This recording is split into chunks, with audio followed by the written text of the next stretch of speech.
Good afternoon, everyone, and a warm welcome to all Wine Communicators of Australia members and guests for the June event in WCA's webinar series. WCA is the Association for Professionals Working in Wine, and we're very thrilled today to be presenting a webinar called Designed for Success, Website Essentials for Wineries. It's presented by the core team from Vinomofo. Vinomofo is where you can find good wine, real mofos, and epic deals. Vinomofo built their success off a number of things: better product at better price, their culture, the brand, and the user experience. They've placed a high value on web design and functionality, creating a benchmark online user experience. Co-founder Andre Eikmeier is joined today by Head of Development Cam Price-Austin and Art Director Adam Trovarelli to talk about what they see as important when it comes to web design. I mentioned there that part of their experience, part of their core achievements is this benchmark online user experience. To speak to that, we really do want lots of Q&A happening today. They've got some great slides presented, and please, if you've got questions, punch them in early so that they can answer them while we're still on that particular website as we're looking at it. So we do want your Q&A. So handing over now to Andre. Ladies and gentlemen, please make them very welcome, the Vinomofo team. Hi guys, how are you? And thank you for tuning in. We'll try and keep this fun, you know, but it's some, and we've tried to keep it some takeaway points, because 45 minutes is not a long time to delve into web design. You know, there's some great stuff. Just Googling best practice web design will uncover a lot of stuff, or just having faith in your developer or whatever your path is. But we'll sort of talk about what we really value and think is important. Mostly on topic, and then we'll take you through we've checked out a few websites, including some of yours, so we'll have a little talk through some of those at the end. Keep it marched through. It's kind of fun. Say hi to Adzi and Cam, who don't often get let out of the box to come and do this. There you go. That's Adam and that's Cam. So I'll try and do not all talking, because I know the least about this, and I'll be quickly uncovered as a fraud. So I guess I will just confirm that we do place a high value on web design, and beyond web design, it's sort of whole integration with the user experience. And it's, you know, I think I'll just say to launch this off, if you're going to be online, you are suddenly an internet company, you know, as well as a wine company, and you need to make that shift in your thinking, both in terms of the amount of effort, the amount of expertise. Like most of the things in your business, the more you have a handle on yourself, and the more you understand at least the basics and the framework of development and of what can be done online and should be done online, I think it helps you run a better business, and it's only becoming more and more important, particularly if you value your direct customer experience. So I'd say that we'll talk about our stuff, but really would encourage everyone to just have someone in your team that is trusted, that at least knows enough to, you know, to work closely with outsourcers, or even better, to have stuff in-house.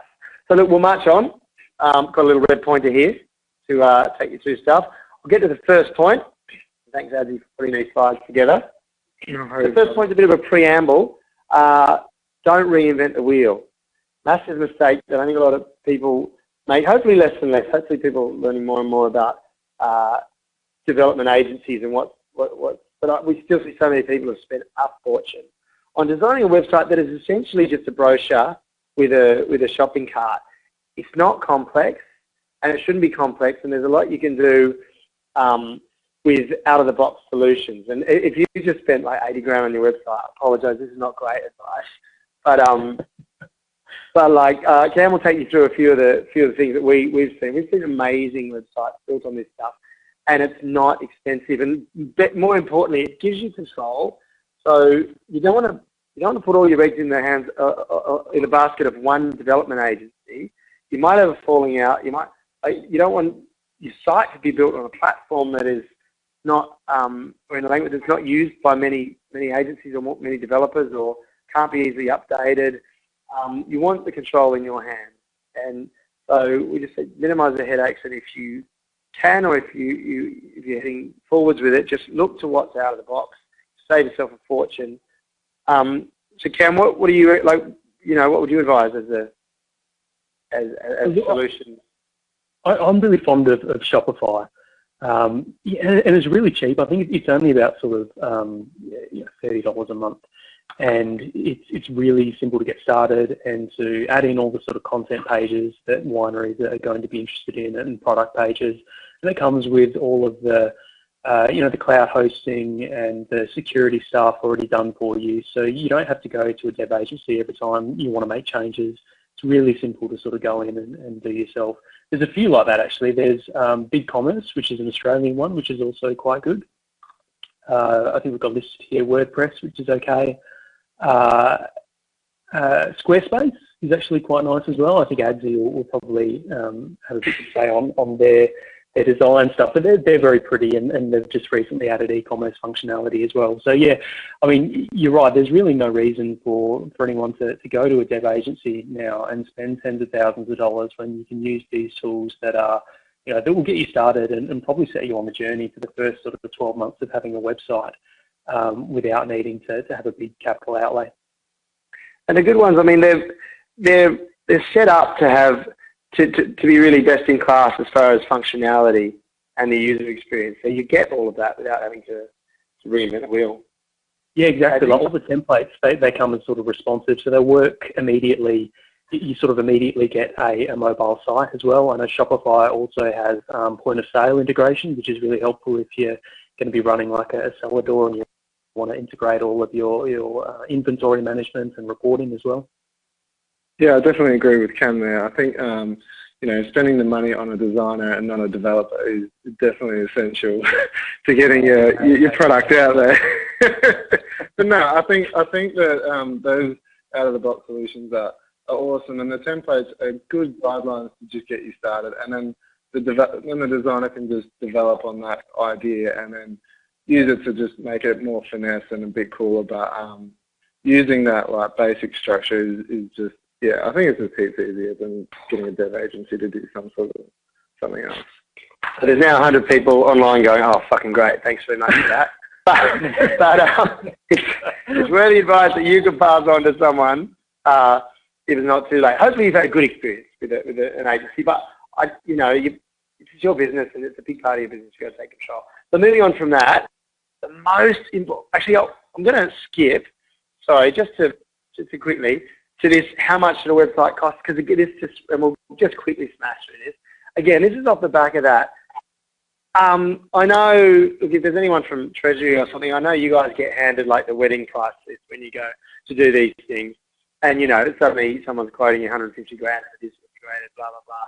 And look, there might be a lot of work in thinking something to the inventory management system, that sort of thing, but it rarely is. Most of the time you're just getting bullshit pricing on what is essentially some basic functionality. I've sort of thought 10 to 15 grand, to be honest, and most of that should be on a designer. And if you rather than a coder to build things from scratch, if you're using an out-of-the-box solution, then they're designed for non-coders to be able to. You need some ability, but that's and you shouldn't be being hit up for $5 grand a month, maintenance fee or anything like that. You want to be able to do most of that stuff yourself, and if there are any tweaks and changes, they should be treated ad hoc. That's why I would sort of put it. You've got some hosting charges, you've got domain registration, etc. You might have a service like MailChimp that you're using to send emails, which is awesome, by the way. Check it out. Again, basic, just a couple of hours of looking at and figuring out how to use it, and there's heaps of online videos and Google resources to help you get your head around these sorts of things. That's all it should be. And for your basic, here's my website, here's all the information I could possibly want to tell about you. You can subscribe to our newsletter or whatever you want to do, and here you can buy some wine. They're the basics, and that's all it should cost. So again, apologies to everybody who's probably spent more than that. I hope you feel that you got value out of it. But this is where it's at.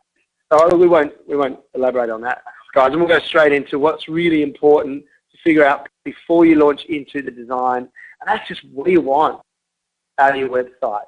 What's your goal? What do you want and what do your customers want out of your site? That's just up to you.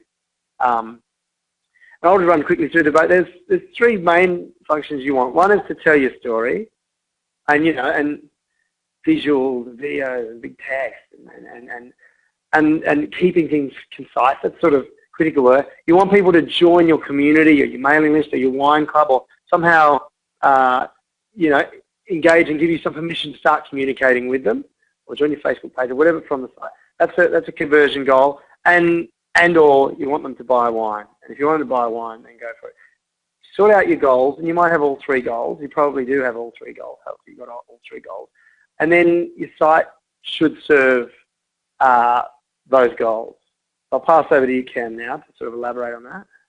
Yeah, I kind of think that last stop point is the really important one there. It's very good to define what you want your site to do, but there's got to really be alignment between that and what your customers actually want your site for. If you think the most important thing is telling your story and going on for 15 paragraphs about the the 150-year heritage of your winery, that's all well and good, but it's the technological equivalent of meeting someone for the first time and spending 15 minutes talking about yourself. It's a bit of a they're not really paying attention. I think that if you look at the goals of your site, the things like being able to buy online and being able to sort of get tasting notes and product listings and things like that, I think those are the things that I would emphasise, because those are the things that customers are going to be interested in. And I think we talk a little bit later on about analytics and using things like Google Analytics and other tools to sort of figure out what your audience wants, which is really good for refining your site later on. Yeah, I think we use a funneled approach. I'm probably skipping ahead of it here, but we basically decided that obviously for us it's easy. People want to buy wine, right? Therefore, they also want to learn a bit about wine, and they want to get some information to aid them in the purchase. And we're sort of a fast site, and we're communicating with people every day. So we sort of figure no one's got much time. So we got this sort of funneled approach where we go, all right, here's something in 3 seconds. You can make a yes or a no decision, or a yes, I'd like to go deeper, or no, I haven't got time, with what we'll present to you. And we do that through key selling points and everything we do, and just big imagery and stuff that you can take in at a glance. You don't have to click 4 times through something. Just so that, and that just sorts out people. If I'm busy, yes, I need some wine, or I'm busy, I don't need some wine, or I'm not that busy, and actually, yeah, cool, I'm really interested, what else can I? And then we invite them into this whole rich world of content. And I think in this day and age, where, 35% of our customers are mobile, for instance, in this day and age, it's really important to acknowledge that sort of separation between I will give you an immersive experience, because 15 pages of history, if you've got great history, is not a bad thing to have on your site. It's not good to make someone wade through that to get to other things. I think, am I right, Cam? And that's, you can have as rich and richer content as you want. Just keep in mind the way people learn and digest information. A dump of text in small, bad font is not the right way to tell your story. But think of funneling. Think of, right, what do I want people, what's the most important?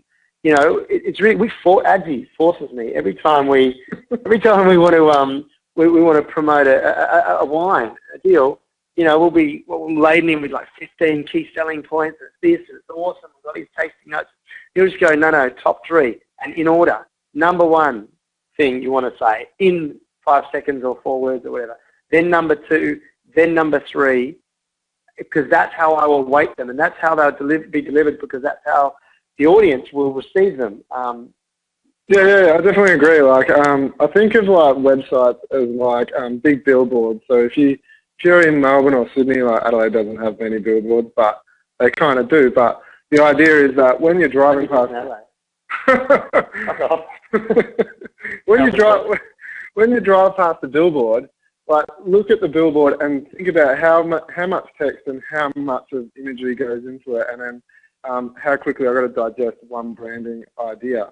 And usually you find that like there's people that do get it wrong, and then there's like the big companies that get it right. and there's a reason why they do that. And I think that a website is exactly the same. Like, you're always browsing the internet, you've got 1,500 tabs open.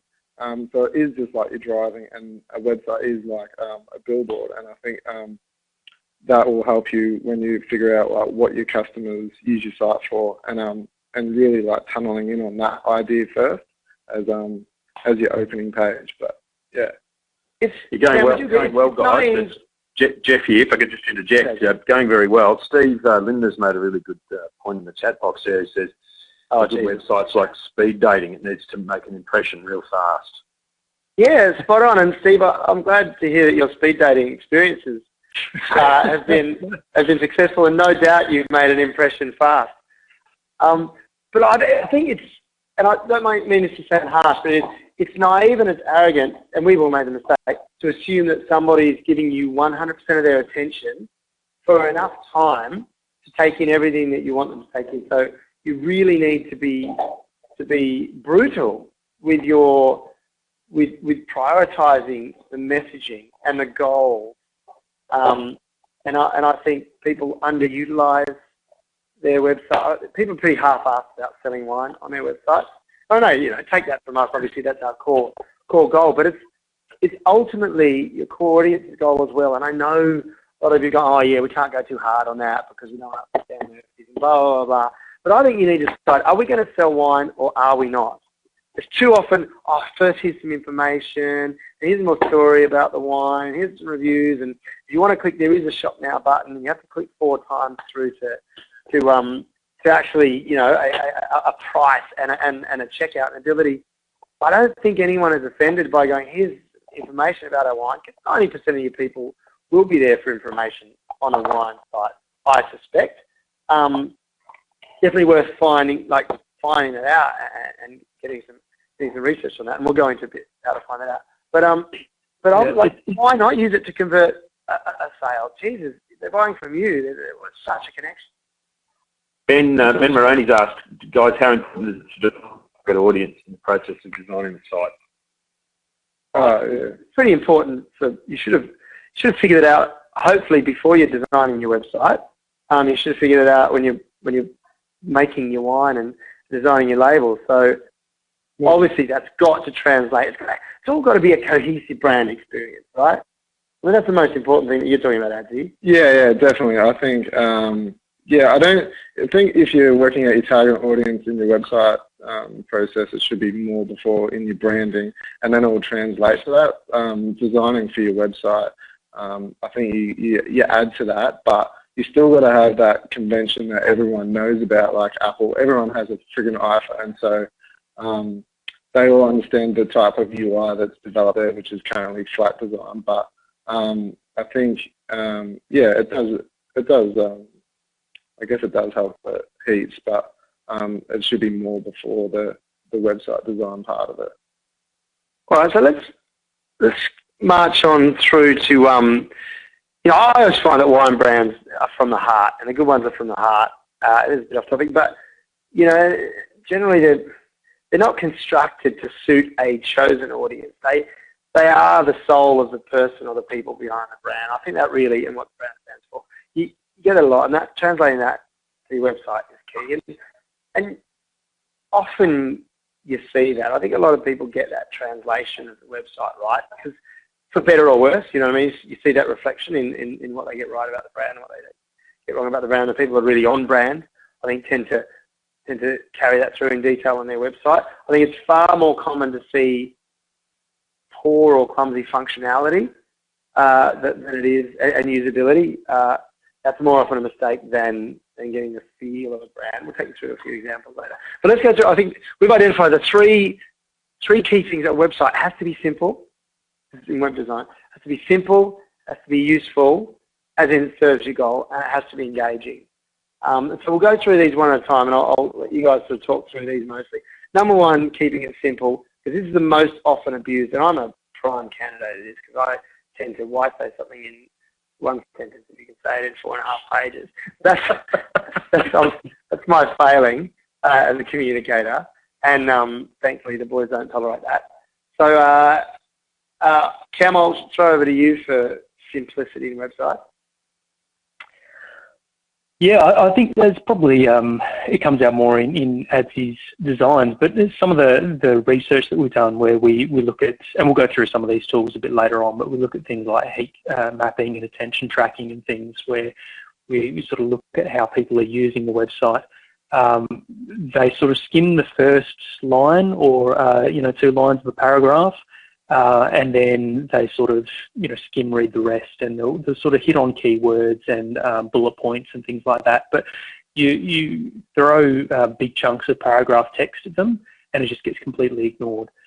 Which is why you see on the Vinomofo side on our deal pages that we tend to sort of break out the really important things like food matches and recipes and things in their own sections, and we visually distinguish those elements, because to put all of that together in text format, it just gets completely ignored. Yeah, and Jeffrey, you're right. I get your point there. Simple doesn't mean simplistic. It's both design and functionality. I think the one thing I really want to tap on here is because it's a really common mistake.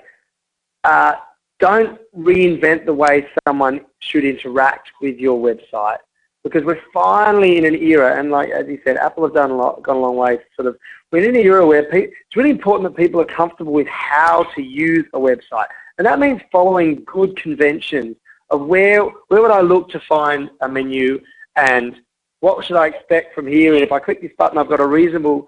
It's reasonable that I should expect that this is what happens. The more you mess with that, the more you're putting up fear blocks, and the more people are sort of, it's like sending them into a shop and they're going, oh fuck, I don't know where to start or where anything is or what, and you've got all these blocks, and blocks are the enemy of a conversion and of a experience and of getting a message across. And a lot of people think it's really fun to have a really tricky, because they think it's engaging, and if I'm making people do new things to find menus and stuff, yes, it's sort of an adventure, but it's not getting close to goal setting, and it's just forcing someone to have to give an unnecessary amount of effort to even reveal the information. And it's very rare that it's done well. If it's done well, yes, it can give that sort of intrigue and sense of reward for having discovered something. But someone's got to be deep in that, and I think more often than not, it just pisses people off. The originality should come from the content, not from the way you access it. Yeah, definitely. I think Andre's on a good point there. Like, I think that people get confused with being able to recreate the intuitive UI that's already built by existing designers and that people are already used to.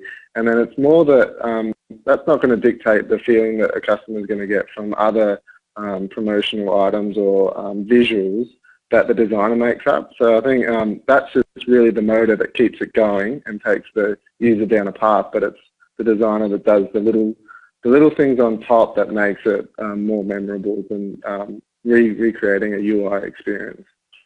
I'm going to just quickly answer, Brigitte, your question. Web conventions, how important is engaging a UX specialist in your website planning process?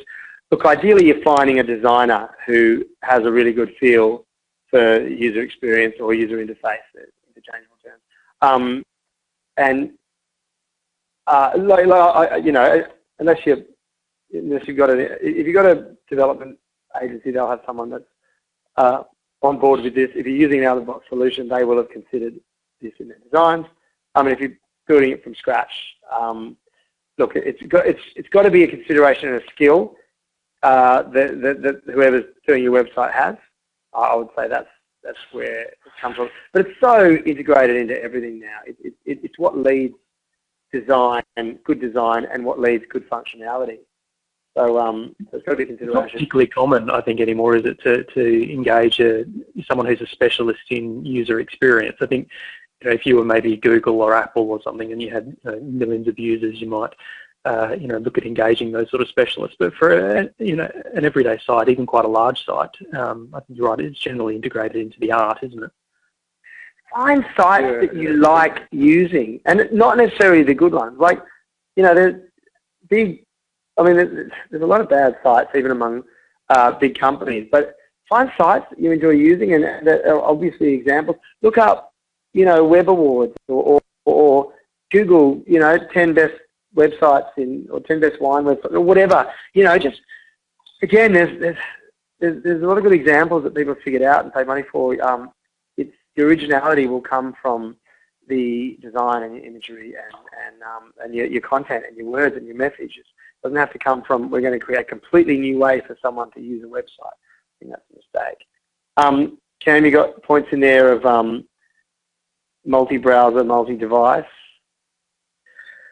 Yeah, I think we do touch a little bit later on things like responsive and on things like analytics as well. But I would say that in terms of multi-platform and multi-device, we try and have one site and used across all of our different device platforms, so mobile and tablets and desktop, and then we just use what's called responsive design to sort of change the way that it looks and feels a bit on some of those smaller devices. Cross-platform is really the big challenge of web design. And you know, whether this is the sort of thing which is going to be encountered by our audience or more by the people that they hire to implement and build their sites, but it's really surprisingly difficult to get a site to look the same across newer browsers like Chrome and Firefox and everything, and older browsers like old versions of Internet Explorer. So to give you an example, something like Vinomofo will design a page. And then it takes us almost as much time again to make that page work in legacy versions of Internet Explorer. So, I mean, generally this is another argument in favour of using out-of-the-box solutions, because the templates designed for those sorts of things on Shopify and Squarespace and BigCommerce, they're already made to work on those legacy devices. And you really need to defer a lot to Google Analytics to determine, how many of your users are using these older devices. We still have 1 or 2% that are using them, which is a big enough proportion for us to make the investment worthwhile. But it's going to be different for every company. And I think you've got to find a balance between designing for the lowest, for the oldest platform, versus designing for what the bulk of your users are seeing. Because you don't want to compromise too much on the user experience. Just to cater for those 5% of people who are still on like i7 or 8 or whatever. At the top of everyone's website, I'll just say, it should say, please go and buy an apple. That solves all the fucking problems in the world. And you should free wine for anyone who buys an apple. But that's a long-term goal of all of ours, and I'm sure. But like Cam's not kidding. Like, developers are grumpy, and they get grumpier when they're on day 4 of cross browser compatibility, and when I sit across from Cam in Adelaide and I hear, it's because he's going, it's just not working for IE8, and it's a pain in the ass. So, but it is important, and you've got to be in a habit of it. People don't look at their website, and I'm guilty of it. You've got to be in a habit of looking at your website on things that people are all looking at your website. I never, and I'm guilty of this, so shame on me, but I can't bring myself to bring up an old laptop with IE8 on it and look at our website because I cry.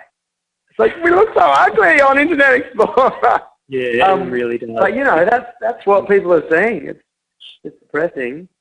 But yeah, so Microsoft has a lot to answer for, but still has a big enough market share. You tapped on something, Cam, that we will tap on before, Google Analytics. And we're going to dedicate a bit of time to the importance of measuring and analytics on the website behavior, because the beautiful thing about online is that everything is measurable, and you must take the time to learn how to do that, because there's so much to be gained, and therefore so many wins to have, and you can make so many improvements. Thanks for the Rooster, by the way, on the don't lock me Skype. I made him pull a word out of that sentence. He was too scared. I'm getting soft in my old age. I just want to point out a couple of things that piss me right off, and I'm sorry to anyone from Treasury here, or Accolade, or any of the key proponents of this, but it's sucking up the legal department, and it's not necessary. Don't use date of birth blocks to enter a website. It is not illegal for a 16-year-old to look at a wine website. It is illegal for them to buy wine off that website, and it is illegal for you to sell it. Don't make someone go through a date of birth blocker or a country of origin blocker unless you're then going to dictate. But you can get smarter than that. Your website can tell where someone's from, and ask them. Yeah. Get smarter than that. Don't force them to do shit like that. It's really insulting. And then don't ask.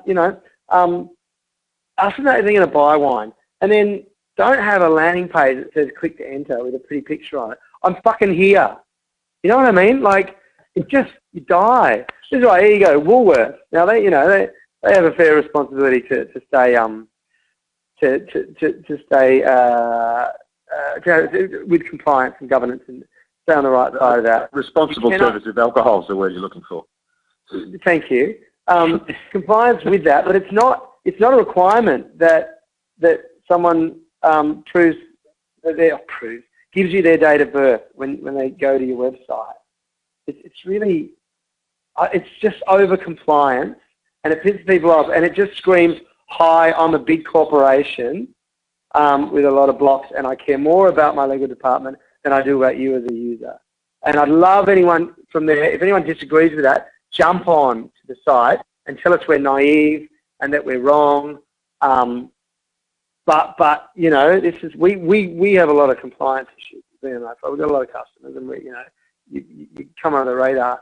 The Department of Fair Trading and the Liquor License Board and the ACCC, very early on. So we do the right thing. We do not need that. Yes, we go to great lengths when someone's going to buy a case of wine, and really important. And when we deliver that wine, that's the time. Don't force people to jump through it just to enter your site. Rude. I will, having said that, we'll have a chat about asking people to sign up, because that's a really interesting point of contention. But I'll just quick to a direct goal path. We talked about knowing what you want to achieve out of your site.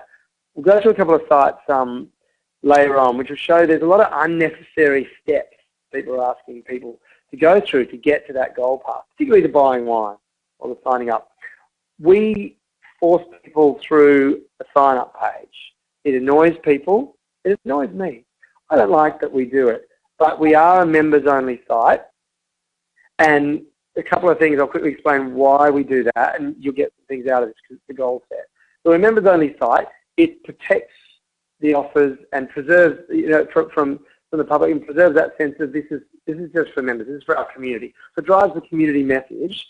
But from a conversion perspective, we run optimization testing. And that basically means we've got 4 versions of the site through a platform that does this optimization testing for you. You set that up and you run it so that we ran 4 scenarios so that different users see different things, and they go, and so some people would land on our funky landing page now, which is, which I think is really cool, shows you about the site.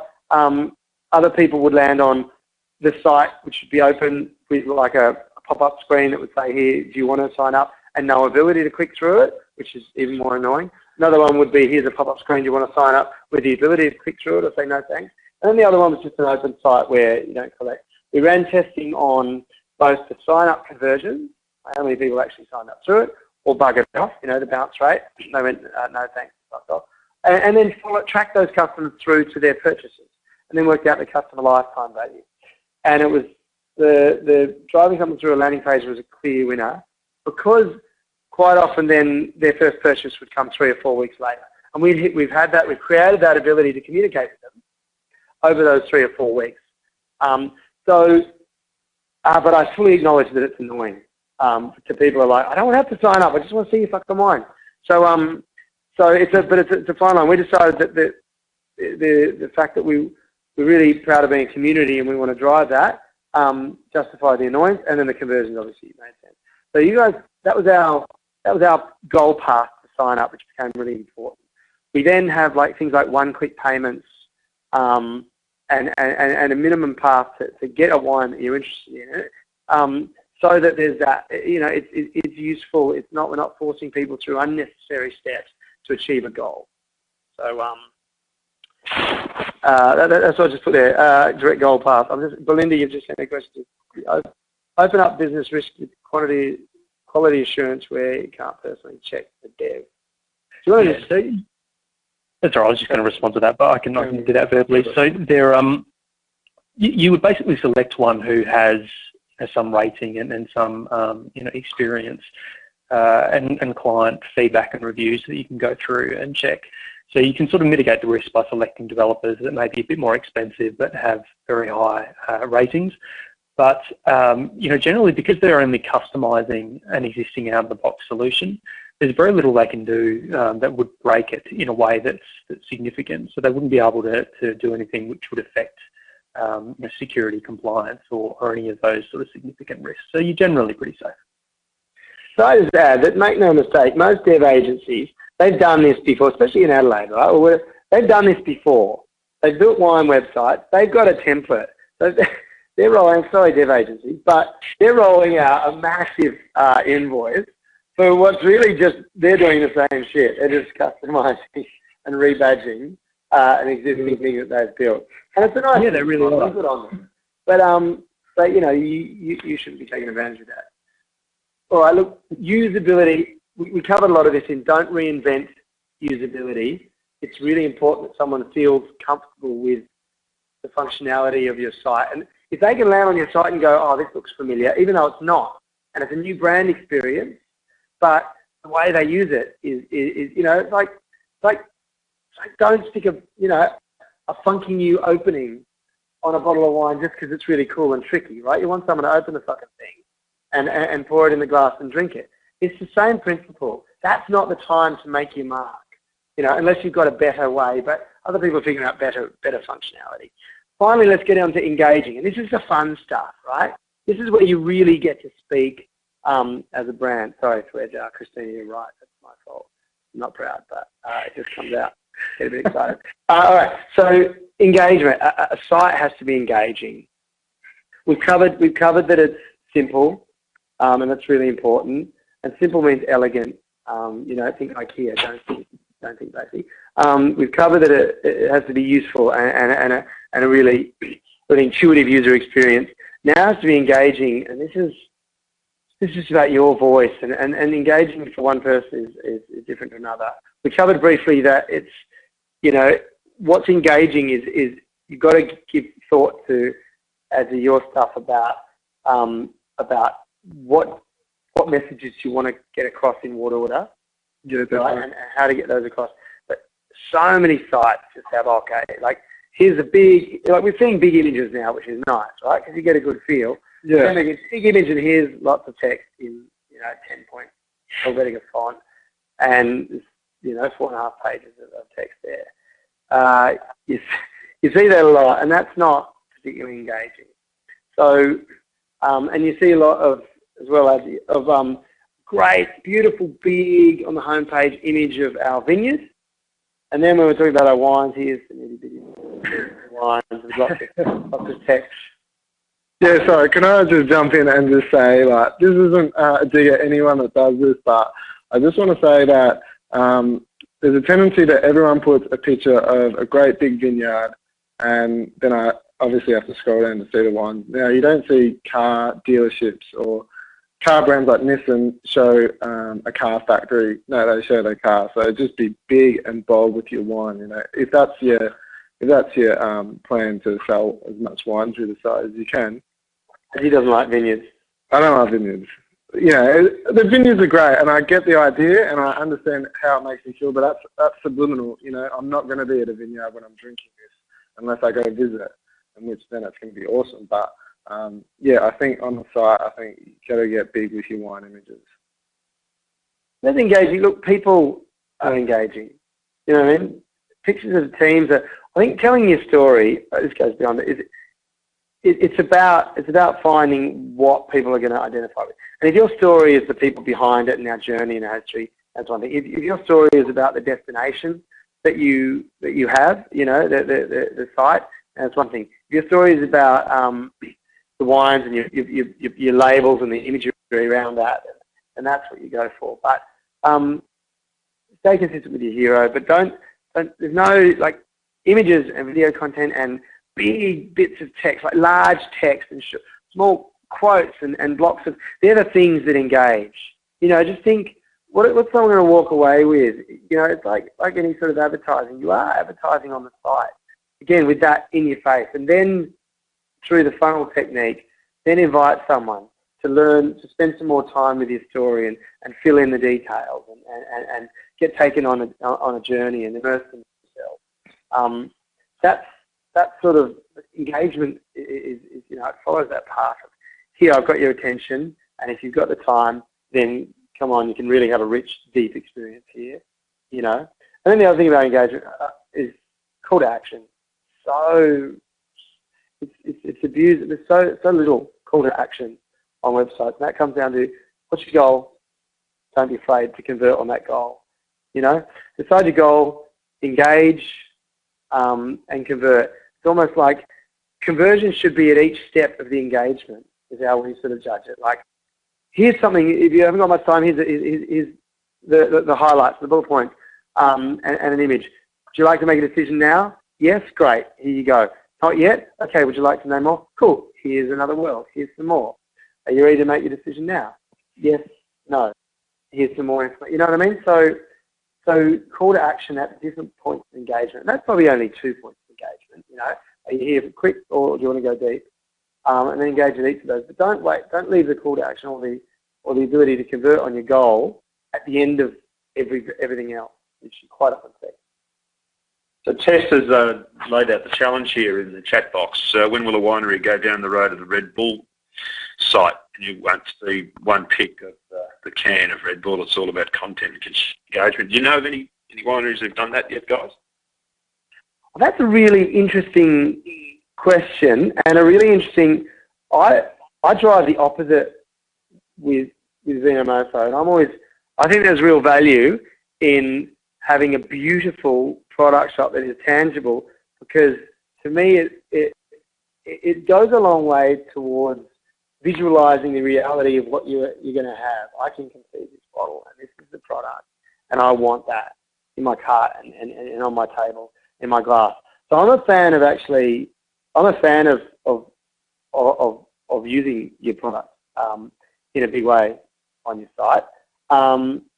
It doesn't sell the what's behind it and the benefits, blah blah blah. But we are dealing wine.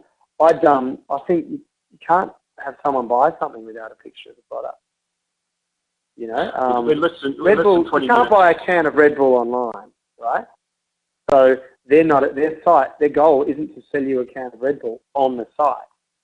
It's to fill you with emotion about Red Bull, so that when you encounter it in another environment, that you'll buy it. But you guys, so sure, if you're not selling the wine, but I would take it. Hey Andre, we're just over 15 minutes still to we finish, so I think you've got a few slides still to go. So we'll sure, march on. All right, ordering. Wow, yeah, this is Adzi. Just gonna let you unleash on this one. Okay, order forms. Holy heck, they are so old school, and manually, if I see an order form, it's quicker to me to drive down to the bottle of it, pretty much.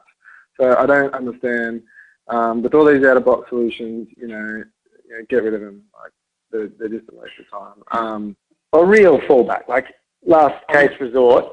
If you can't order, then you can have a PDF form, but it's useless. Like, really, it's useless. Yeah. Okay. So look, we've covered a lot about carts, but if you're designing for a cart, there's a lot of conjecture between one-page checkout and sort of three-stage checkout. You're basically asking someone for the delivery. Who are you? Where's it going to go to? Step one. What's the stuff you want to buy? Step two, who are you and where's it going to go to? Step three, are you going to pay for it? And then you're there. That can be achieved in a one-page checkout or a three-stage checkout. There's arguments for both. We use like a sort of a Constantine one-page checkout to find the flow quick. We've got a one-click checkout if someone wants to say their details. And we find that people really demand that. And this, the concerns that people have over privacy, as in, I don't know if I want you to store, or your payment gateway to store my credit card details, are trumped by people's desire to make things quick and easy. And not just us, but everyone, big sites the world over discover this. Facebook, Google, everyone. Everyone talks about privacy concerns, but they don't actually have them. The odd person does, but in general, they're like, you just make this easier and quicker for me, and if I trust you as a brand, we're there, we'll go for it.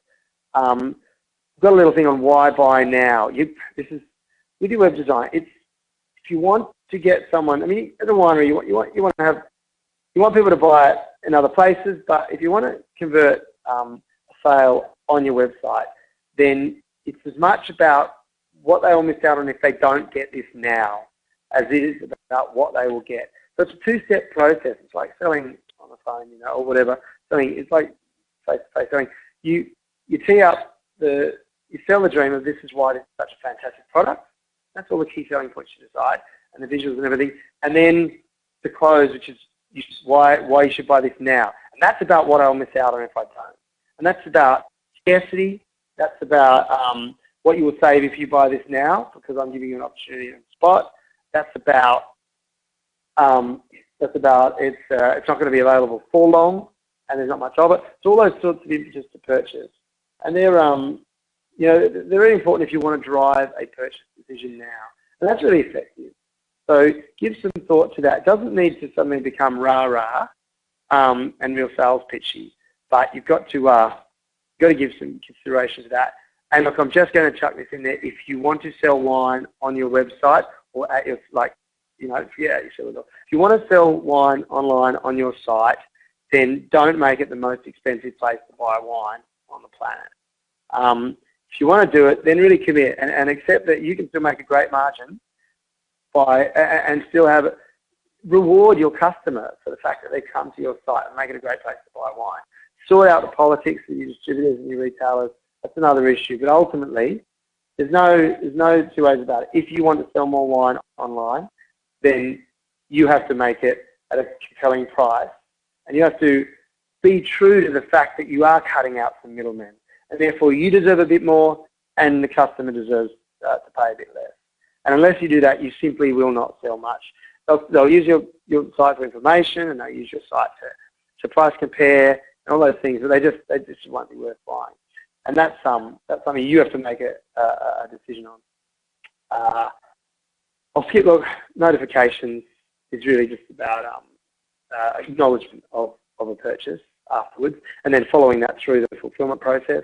But I'll just quickly say what we found is people want to be communicated with excessively once they've bought something. They want to know that, yes, you got the order. They want to know it's now dispatched or it's on its way. They want a time estimate. They want to freaking know if it's gone from Barossa to Melbourne. They want to know when it's arriving at your doorstep. Once someone's bought something, they're in a period of vulnerability. I've given you money, I haven't got my product.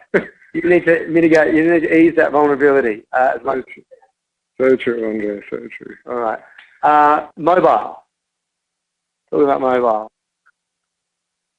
We learned this the hard way. We're actually going through a complete site overhaul because we did a sort of a mobile responsive version of our site, but we didn't go all the way. What we realized is you have to make significant changes to the content itself and to the way it's delivered, because the mobile is not just a smaller desktop. It's a different way. People are in a different headspace. They want different things out of it. So the user experience is fundamentally different.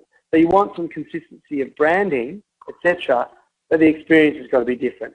People aren't there so that you can occupy half an hour of their time with all your stories. They're there for quick flashes of information. They are consuming things like video on mobile, but it's about visuals, it's about small snippets of information, it's about fast track to purchasing something. An app is only worth getting if you have an app and someone has to download that app. It's another conversion to say you've got to have a reason for an app. People don't buy apps to have brand experience. People buy apps, use apps because it helps their life in some way. And unless you can do that with an app, then I'd really question whether it's worth the time. Unless it's part of a big event or something like that. Cam, you want to talk about responsive versus fluid?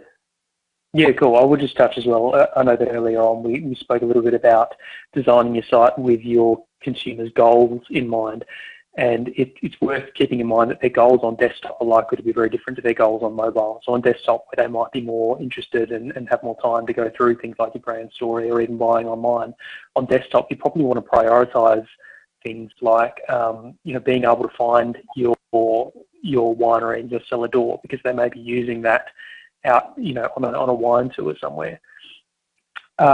In terms of response, you touched on the fact that we sort of have a responsive site. I won't go too much into the sort of technical details of it, but you're right in that we have found that just changing the visual style of the site so that it works well and looks nice on a mobile device hasn't really maximised the potential of that platform for us. And we found that it's only when we're going to be able to offer different content and different images and reprioritise what we show people on things like our homepage that mobile is really going to open up. Yeah, so I'll just leave it at, we've got to march through, but 30% of our users are looking at interacting with our site on a mobile, plus another 15% on a tablet. So that's nearly half already. And conversions are lower on a mobile. You've got to work harder for them. And that's largely because people are using it a lot more often, but it's that's a fact. So it is here, and it is very much, you got to decide what would people be using my site for on a mobile, and then tailor it towards that. We'll just very briefly on Christina, that's 30% interacting, drops to about 25 purchasing, but it's it's close to it. Links are better than SEO, driving traffic, and this probably answers a bit of your question, Grove. We'll march through. Search optimization there's lots of behind the scenes stuff, but ultimately if you get that stuff right, and we won't go into the details of that, but you just ask the question of your developer, and just Google your own site, and then Google things that might be relative to you and see where you come up on the page. You've got to be coming in at page 1, and if it's your site, you should be number 1 to 3 on page 1. If you're not, then there's something wrong with the construction. But if you want to improve that, and you want to start coming up on sites where people are sort of searching for things like, wine folk and Barossa Shiraz, and how do I, can you give me advice on top 10, blah, blah, blah, then you need to create content for this. So that's where a blog, and that's where articles, and that's where sort of recipes are golden. Have a fucking recipe section of your site, make it from you guys. These are things that they just spread your footprint, and they really work, and they give you it's just about appearing on more people's searches, and that's about gathering traffic. And social, drive your social, drive traffic not only your site, but also acknowledge that people are there. They're happy to interact sometimes just on your social pages. If they're on Facebook, you can achieve a lot of a brand interaction without having to drive them to your site. We just did a survey where we got 6,000 responses, so statistically it was really solid, and asked people, and of those 6,000, everybody was super internet savvy, like they used it for, everything was online. It was super mobile savvy, they used mobile for everything, but with social media, they were mostly just Facebook. So yes, we got a good Instagram following and good Twitter following, but of the 6,000 that responded, it was overwhelmingly sort of Facebook. Just so you sort of, I just share that with what you do with that. Is what you do with that. It is important to have search. It is important to, but we have harnessed mostly our existing customers to spread the word for us. And so if you are communicating, if you've got people signed up for something, whether it's your mailing list or something, you've got your members, your database that you can sort of you can communicate with, and ask them to invite their friends. Run an incentivization program where they get 10 of their friends on to join, and you'll give them something. That's a great way to grow your community, your database, and it's through sort of endorsements. So really drive that and discuss ways to do it. Move on to optimization. Because this is really key. Google Analytics tells you about your site and the interaction with it, and who's doing what and who's following. You can follow it through to conversion goals of subscribing and buying, and we live in it. It's inexcusable not to learn about the metrics. If you're going to make change, you want to see what people are doing. You want to see what's working, what's not. You want to set measures. You want to tweak what you can do to improve that. And optimization is about, well, does the position of this button, does the change of this content, does change this functionality, what does that do to drive responses, and it can be dramatic.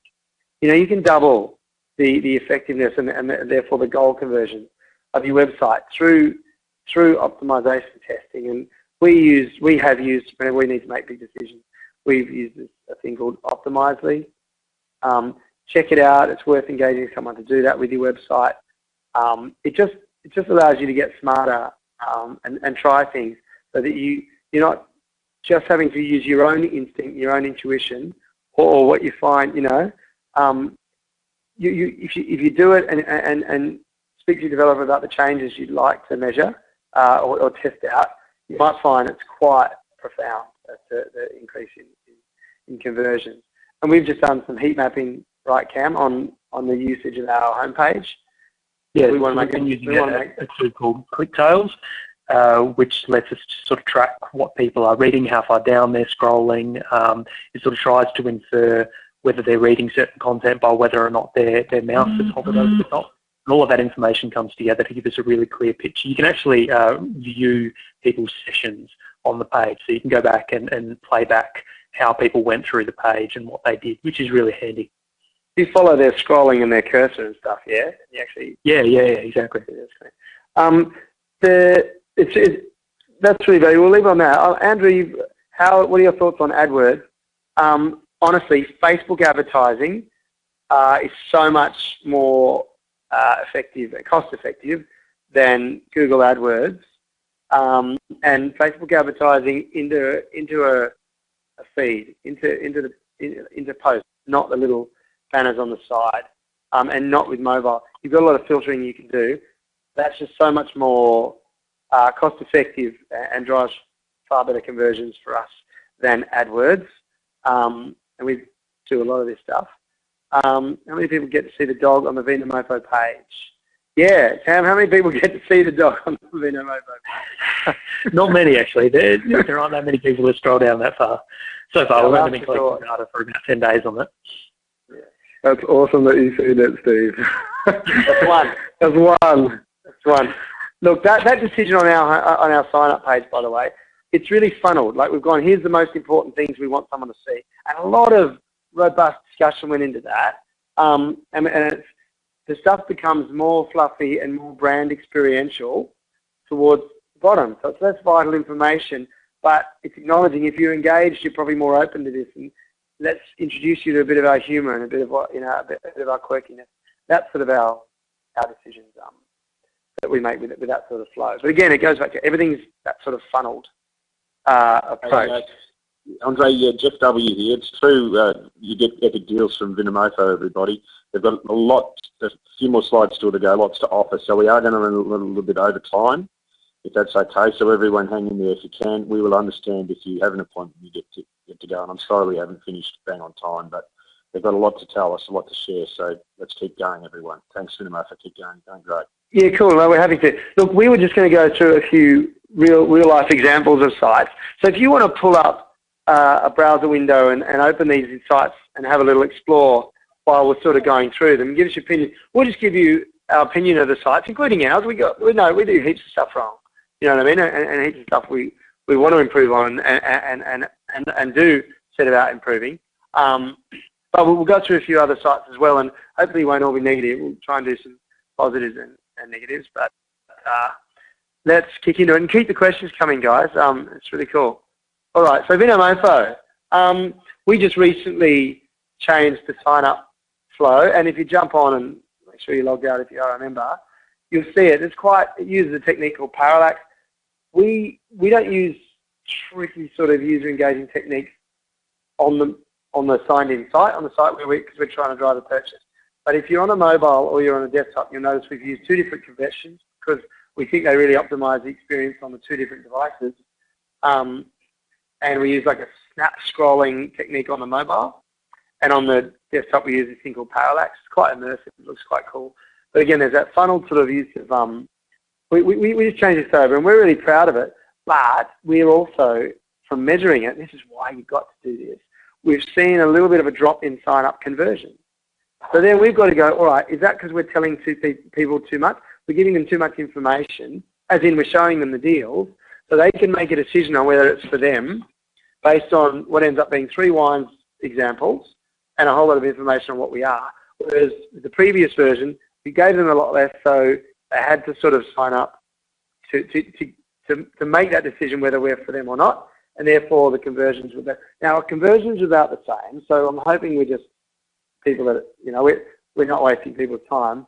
But we need to now go and make some changes and try. All right, what's it going to be like if we don't show these 3 deals on the site? What's it going to be like if we cut out all of the fun stuff at the end? That would break my heart. So I'm really hoping we don't have to do that.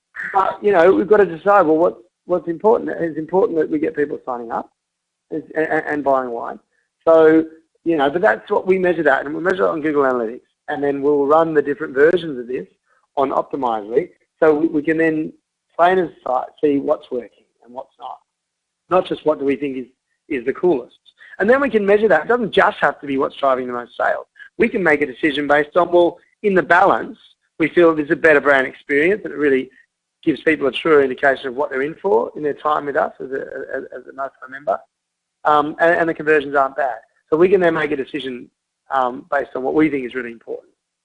On the main site, we've got this carousel, which I don't think we've got a slide for it. We've got a carousel. It's a nice big image, and that's our mobile. Sorry, I was going to say where we fell down. Okay, our mobile sucks, right? Yeah. So and it's because we went and tried to convey the existing website, the desktop website, on a mobile, and we thought, oh, that's fair enough. We'll have 2 up images, and it just ends up too small and pokey, and it was a bit not robust.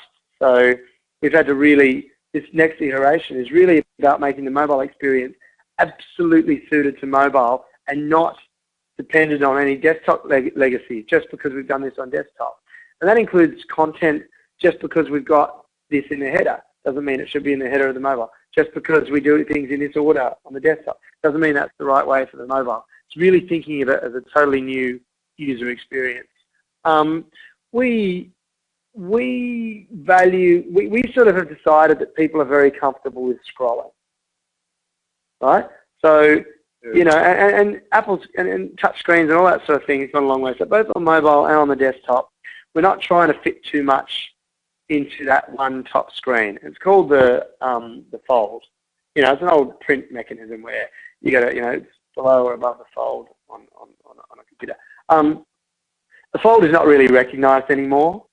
So we're like, cool, we've got lots to say. So it becomes more about funneling so that the stuff up the top is what we most want to say.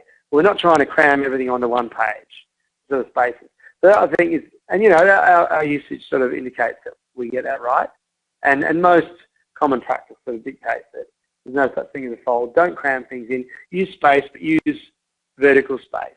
It's definitely what we've found. There'll be other arguments to it, but that's so. Angus, you just said sorry. Target consumers purchase a certain style of wine. Yep, cool. We'll leave that one on. Just sort of touching a little bit on purchase propensity then. Yeah. Another thing that we do really poorly, and that a lot of research says is really important, are things like your about page and your contact us page. We've just got an old video that still says that we sold, that partnered with Catch of the Day, which is not even relevant anymore and not true anymore.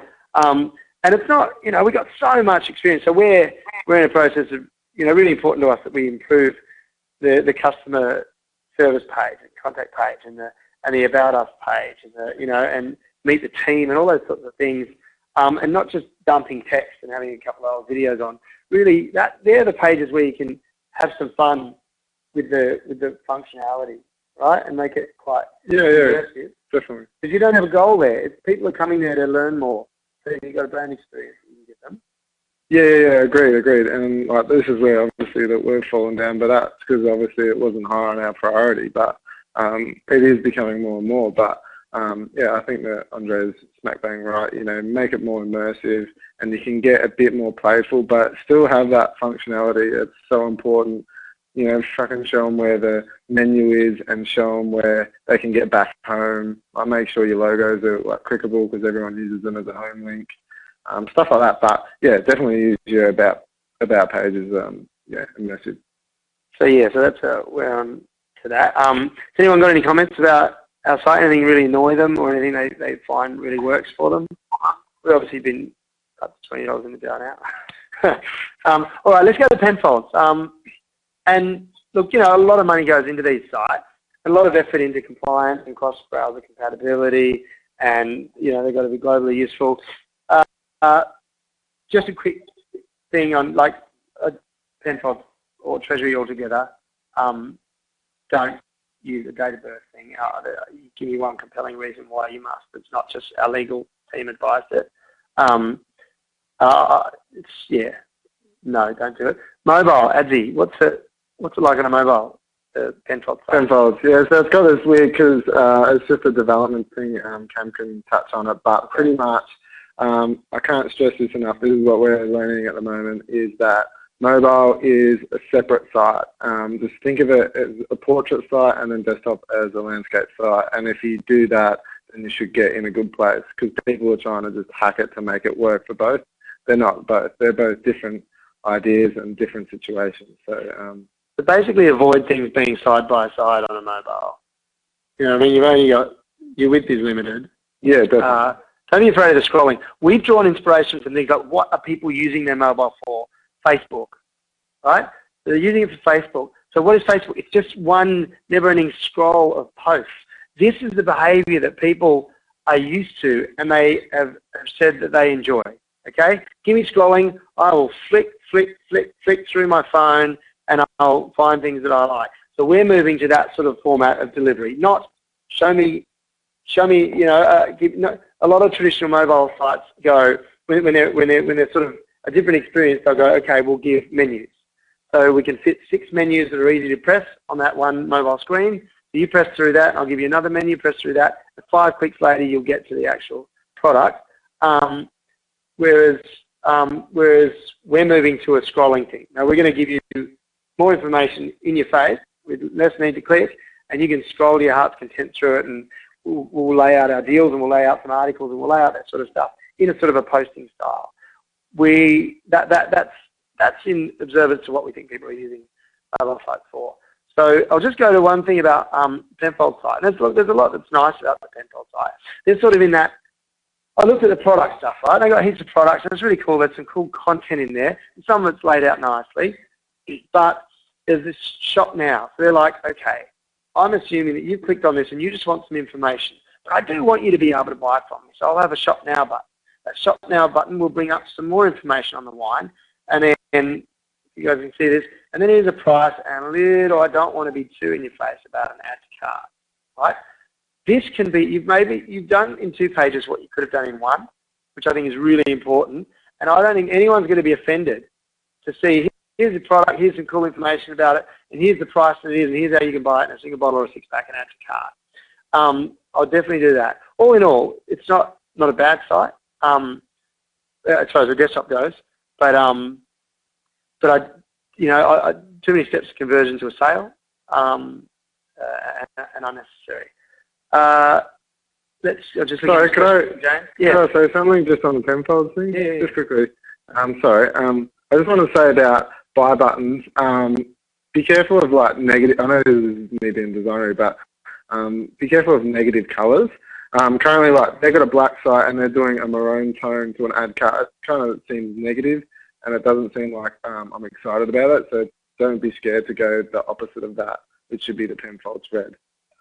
Yeah, and convention dictates that red is generally for errors on a site. So you tend to avoid it unless it's in that context. So shit out of luck if that's your corporate colour. But no, look, you know. Okay. Interesting enough, we ran optimization testing on colour of buttons between green and orange. I'm pretty sure we did red. And we just assumed that green would work the best. We found that orange was marginally better. We stayed with green because, you know, we ended up tweaking other things on the site and remeasuring it for the work. But it was interesting. It sort of went against, you know, green means go and red means stop. But anyway, this is the beauty of it. You can test this stuff. And, you know, you'll see 15 to 20% differences. And that's a massive conversion. All right. Jeff, yeah, Cameron, you on top of the questions there? While we move on to Voyager. Jeff, invested $1 billion. Yeah, that's, Andre, that was regarding book and scrolling layout. Yeah, cool. Just, they've spent $1 billion. Why do any of us think we know more about it than they do? Just follow it. That's what users like. If they didn't like it, Facebook. Yeah, absolutely. And James, yes, I am saying you don't need the legal age statement on the homepage. You need it if someone's going to sign up to something, and you need it, and you need it if they're going to buy something. So they're the two places to do it. And get your lawyers to give us a call if that's Voyager Estate, really interesting one, because quite beautiful, but again, trying to do some tricky, unnecessary functionality things. Cam, Azzy, I'll let you talk through this one. Yeah, if you want to talk to my notes, but really great design, and it's got the mission is right. It's more just the UI, I mean, just the functionality is just a bit too much. Like there's a bottom nav which indicates to a user that usually that's a static page and you can't scroll, but then when you do, it's another surprise for the user. So as far as that side of it, it falls down a bit, but as far as visually and stuff, it's got some really nice elements to it. Yeah, so classic example of getting a lot of the engagement right, like get a lot of the content right, a lot of the engagement. It's really on brand. It's quite beautiful. There's good use of space. But again, trying just doing a couple of things that are probably made because they're wanting to be a little bit original or a little bit stand out, but they're about functionality. They're about how do people access the information. That's not the place. You really want to get that nice intuitive, okay, I'm going to be able to figure out how to use this, so I'm not going to put any blocks, so that I will receive the images and the brand messaging and everything really clearly. I'll be open to it. You're not making me nervous about how to, I'm not spending 50% of my energy trying to figure out how to use this at the site. I think that's really key. Mobile, again, you can see, imagine how tiny that stuff is on the menu there. It's just you got no hope of using that. And if you have to take two fingers and pinch to expand the mobile, then as a mobile designer, you failed. Do you agree, Azzy? Yeah, definitely. I think, everyone says about having robustness on mobile, but I think it still can be achieved with the scrolling function. I don't think you should have to pinch. But, if that's where you're at, that's where you're at. And, we're not, we still fall down on mobile, and it's something we're still learning about. It's very encouraging of you. Hit it on, cool brand. You get the brand really right, both I think all together. It's really cool, and the site really stays true. It's got, it's contemporary, it's funky, there's some hand-drawn sort of elements to it. Products look good. Cam and Azzy, what were your thoughts on this site? I really like this one. I thought this was, Azzy and I had some debates about PayPal, but I think that this site really gets the idea of putting themselves in the shoes of their user and saying, what are they going to want when they come to our site? They're going to want to see our products, they're going to want to access tasting notes, and they're going to want to buy online. And so that information is all like front and center. Then they've got a little bit about themselves and their winery and further down, but to access that, you really needed to have scrolled, several screens or accessed it via the menu. Not a big fan of the menu and the way it sort of sticks a little bit of the way down, but apart from that, that was my only criticism. I mentioned before about PayPal. This was the PayPal site, wasn't it? Yeah. So all the branding was really it was great. Like you kind of get immersed in it. You go to buy online. You get this visual of like it's cool brand, and then you get to this PayPal, and then for me that ruins like the experience because I just want this kind of cool like buy button and then go through to the notification stage and not to have PayPal included in it. But I know Cam has other thoughts on that. Well, I can see that from an art point of view because you sort of want to maintain control of the aesthetic all the way through. And when you go off to PayPal and you've got very limited control over how that screen looks, it's a bit jarring. But I think like from a dev point of view, that's really smart. Like starting out in particular, if you go with PayPal, you don't have to worry about SSL certificates. You don't have to worry about PCI compliance. You don't have to worry about setting up a merchant account. You can literally just sort of drop a widget into your site and start selling stuff immediately. And look, if you outgrow that in 6-12 months and want to integrate credit card payments onto your site, great. But I think PayPal is an excellent way to start. Yeah, look, it's a nice, easy, but I think if you're going to take selling online and that direct-to-consumer sort of channel seriously, then it's worth the effort to get a set up and carry it through to your own cart. You preserve the transaction yourself. What do we get? 20% of people use PayPal on our for our transactions, Cam? Yeah. Yeah, and that's versus we use a third-party gateway called eWay. It's not that complicated to get set up, but and that's 80%. And so that really, and we, it's just as easy to do both. So that probably dictates where people are most comfortable at. And you really don't want to drive people away from transacting on that. We don't have Amex, which is, we probably feel we should, but it's just so far expensive and annoying. We're just sort of waiting till we can extract a bit of a marketing budget out of Amex to get off them. So when they do that, or they drop the rates or something like that. But yeah, eWay is absolutely a cool payment gateway. What's another one? Payment gateway means you don't have to, we don't transact the payments directly. We don't keep credit card details on our site. All of that sort of thing. It's all through this gateway, and it's their job to make sure that stuff is smooth and secure, etc. Yes, Christina, you said no big images on the hither and yon. Would you have liked to have seen a bit more? Well, there's no doubt the brain receives images really well. And yeah, no, I agree with Christina. It would have been good to have their range as their first initial banner, but as far as their wine images are quite big and large when you go further down. But yeah, agreed. They've got such cool imagery. I think that really is inspiring. All right, we'll move on. Lastly, Jeffrey, Wine Communicators website, and this is the last example we've got. I think what I thought it did really well straight away, it's identified its goal, and that's to drive sign-up, primarily, and that's front and center. And there's a few, key selling points as to why I should, and then there's a become a member button. That I like. So the top of the site I like. It's nice, clear navigation. It's easy. You can log in.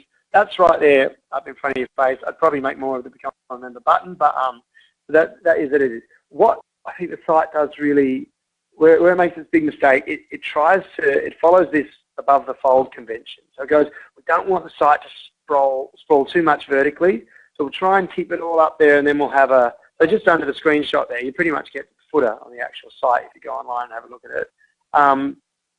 But part of what's going to inspire someone to become a member is in seeing what amazing content they'll get when they have this. So instead of sort of cramming the latest news and all of these read mores, you could go down 16 pages for this if you decide prioritize what the information should be.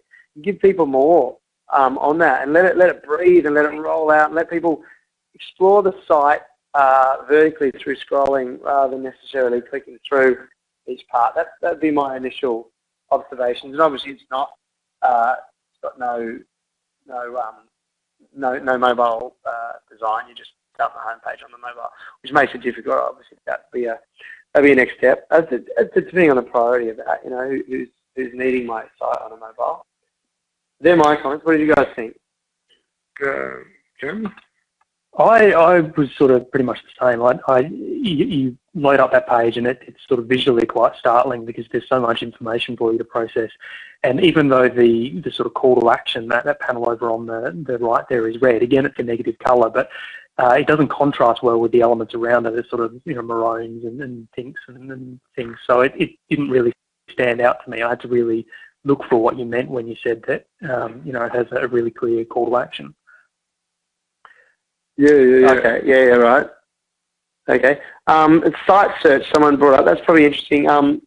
Site search is there's a lot of information that says it's really important, and there's a lot of information that says navigation should be really easy to find what you want to find. We don't have a site search function on our site yet because there's only 6 or 8 wines, but because we're expanding the content and we're soon expanding the amount of wines that are on the site at any one time, we will be introducing both a browse filter and a search thing because there'll be enough content people benefit from searching. Similarly, on this site, Wine Communicators, obviously, there probably should be a big front and center search bar. What are you looking for? Or type in a subject. Prompting that sort of engagement of what do you want to learn, what do you want to know about, and then proving that we can deliver on that. We've got that information. I think it'd be really interesting to do as well. Well, that's sort of the end of what we wanted to talk about. We sort of raced through it, except we've gone over time. But if anyone's got any last questions, we're really happy to answer them. So just fire away on the little thing. Or Jeff, if you got any questions you wanted to ask. I think you covered it very well, guys. It's 2:20, so we've probably got to let everyone get on with their day. Thanks for the free consult on the WCA site. I think the scrolling tip particularly is something that is a take-home value for us. But look, Angus Barnes, the Deputy Chairman of WCA, he's sitting on the webinar today, and he's just a great presentation, guys. Well done, and I think that really speaks for all of us. Christine Charlotte, superb, helpful. The tributes are flowing in, Vinomofo.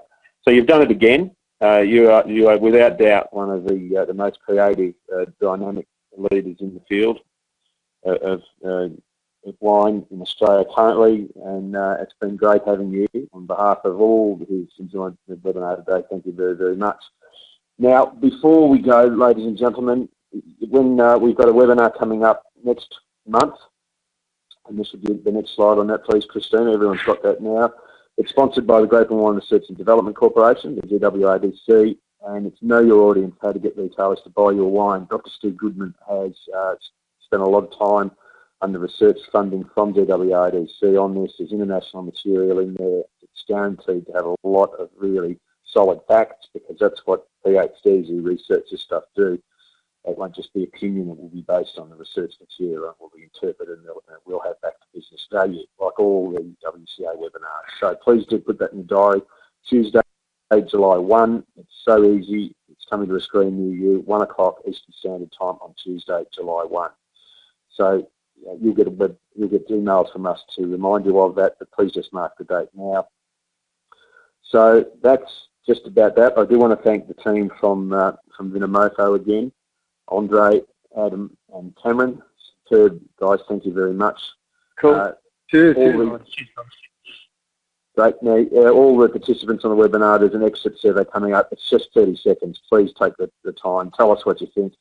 And we can only make these webinars better if we know what you want from them. So do that. So that's it from us. I'd like to just remind the Vinomofo guys, just stay online, because we'll go to the exit.